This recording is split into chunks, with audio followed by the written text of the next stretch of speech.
मुलायम सिंह यादव के छोटे बेटे प्रतीक यादव का निधन हो गया है।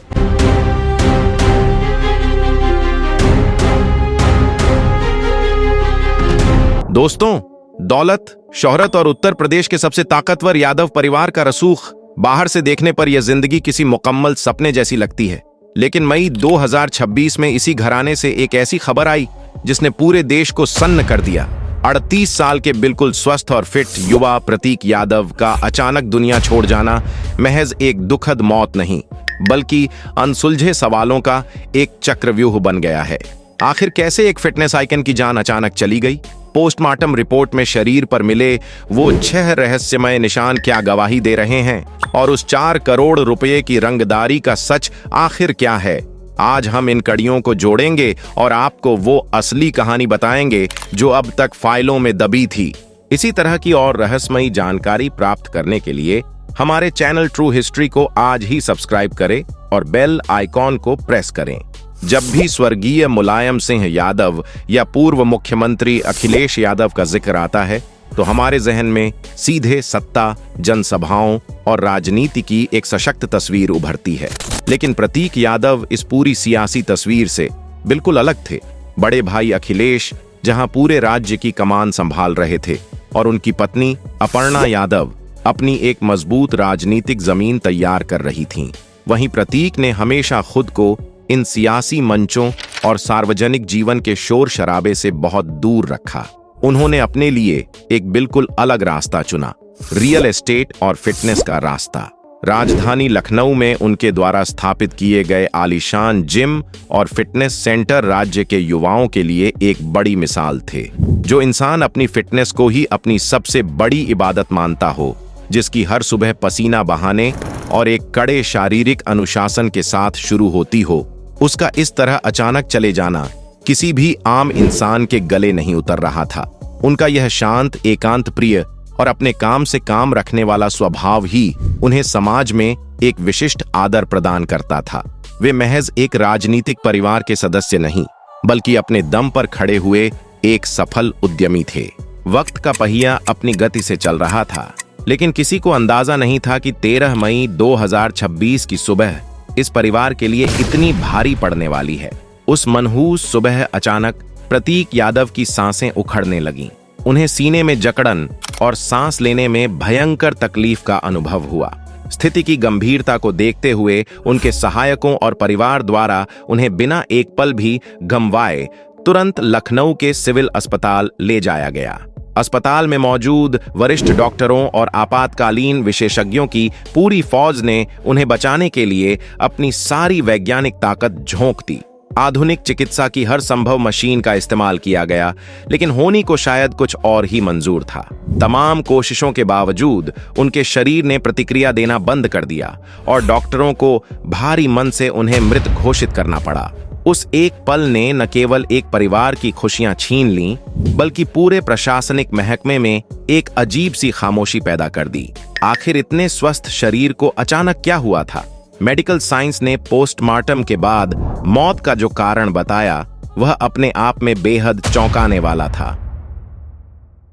डॉक्टरों की भाषा में इसे पल्मोनरी थ्रोम्बोएम्बोलिज्म कहा जाता है।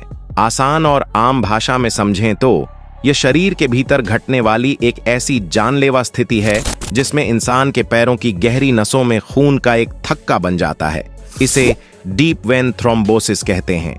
जब यह थक्का अपनी जगह से अचानक खिसककर खून के बहाव के साथ सीधे फेफड़ों की मुख्य नसों में जाकर बुरी तरह फंस जाता है, तो शरीर में ऑक्सीजन की सप्लाई उसी सेकंड पूरी तरह रुक जाती है।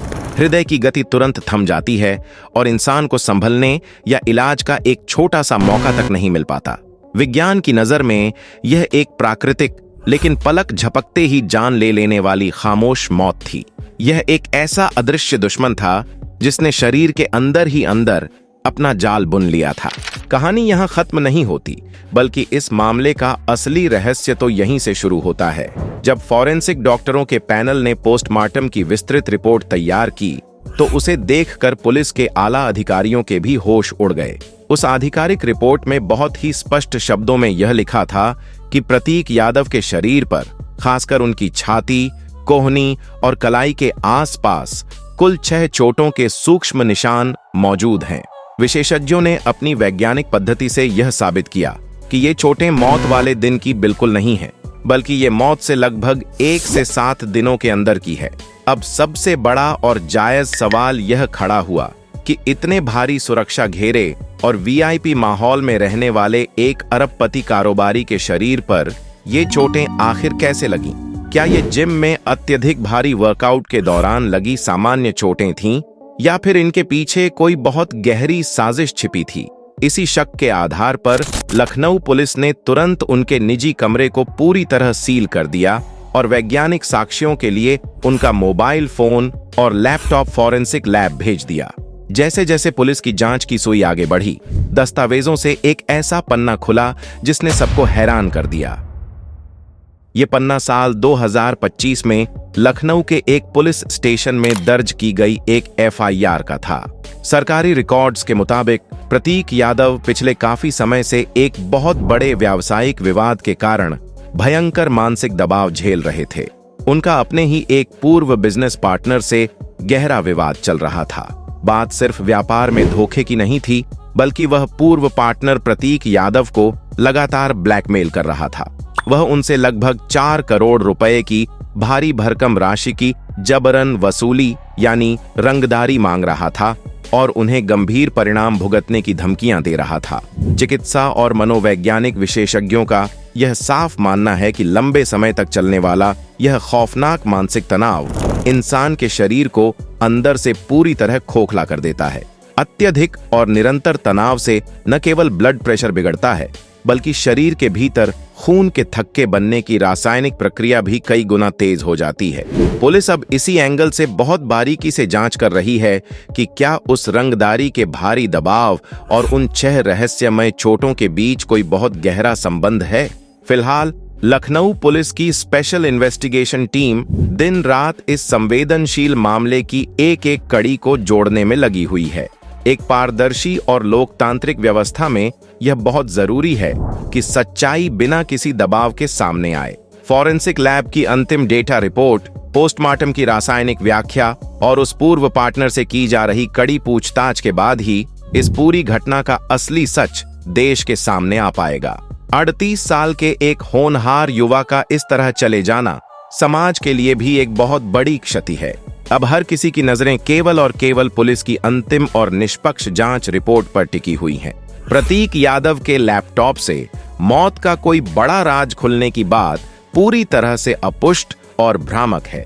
पुलिस केवल नियमित कानूनी प्रक्रिया के तहत इलेक्ट्रॉनिक उपकरणों की फोरेंसिक जांच कर रही है। आधिकारिक तौर पर अभी तक किसी ऐसे राज्य की पुष्टि नहीं हुई है। अगर आपको हमारा यह निष्पक्ष विश्लेषण पसंद आया हो तो वीडियो को लाइक और शेयर जरूर करें। ऐसी ही सच्ची और बेबाक खबरों के लिए चैनल को अभी सब्सक्राइब कर बेल आइकन दबा लें। इस मामले पर आपकी क्या राय है, कमेंट में जरूर बताएं। जागरूक रहें, अपना ख्याल रखें। जय हिंद, वंदे मातरम।